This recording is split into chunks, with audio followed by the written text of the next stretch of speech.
Oh, small movements make a difference because when they're slow, you really get a sense and a feeling of what you're doing.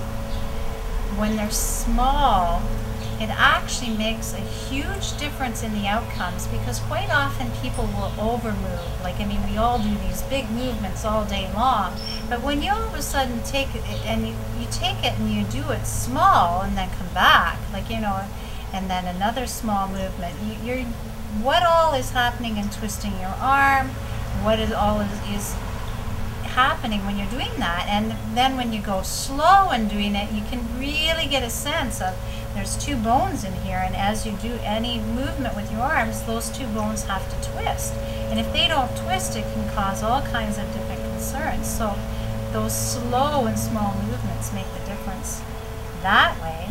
And when you're doing something like quite often, if somebody has a sore neck, I won't work with their neck. So I'm going to pretend that this is the head and this here is their pelvis. This is a spine, and excuse the herniated discs in it, but it gives you an idea.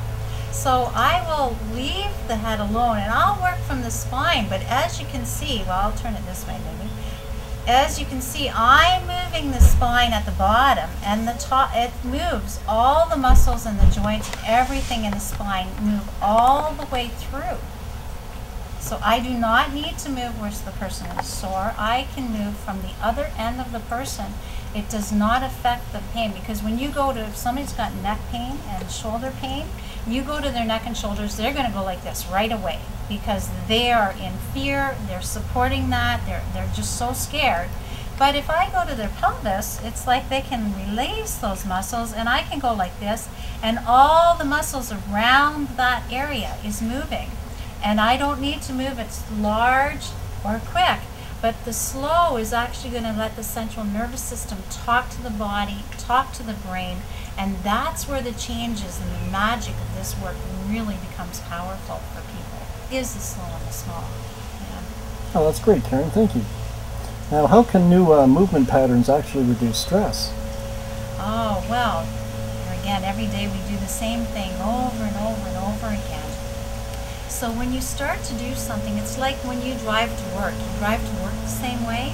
So that highway, I'm going to use that as a highway, that neurological connection to your brain gets so very large. It becomes like a highway. So when you start to do some different little variations, all of a sudden you've got, oh, there's a new highway going to the brain, and then another new one, and another new one.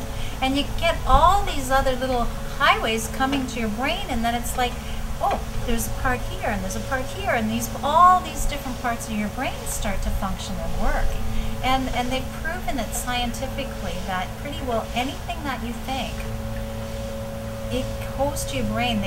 I've watched a couple of doctors do some meditation, and the one fellow, he was showing his frontal lobes here and some other parts of the brain here, and I'm sorry, I'm not a scientist and I don't know the terms, but you could see how on the left side of his brain, those parts were firing much more than on the right side of his brain, even though he thought he was in balance.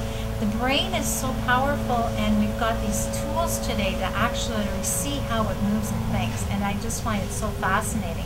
So any of those small changes that you do, it would be like, you know, Einstein, you know, do the same thing over and over again and expect different results is the definition of insanity. So when you try and do something different, you create, other than insanity, you create genius. Makes sense to me. Now, you have an interesting theory about becoming more aware of your body and how that adds vitality to your life. How does that work? When we become more aware of our body, we're not going to put ourselves, like, I mean, some people like, oh, I'm in pain now and I'm just going to do la la la. It's like, hold on.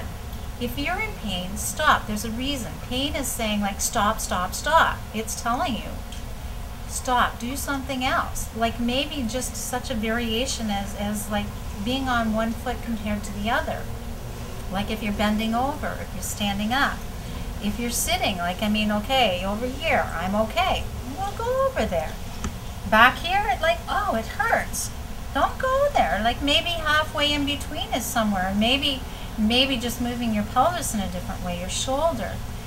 You can create the awareness in your body, and the more that your body's aware, the more that your mind is going to wake up and be aware, and that creates curiosity, and with curiosity comes vitality.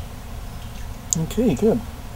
Now, you also mentioned once that if you increase your blood flow, that's actually beneficial for your back.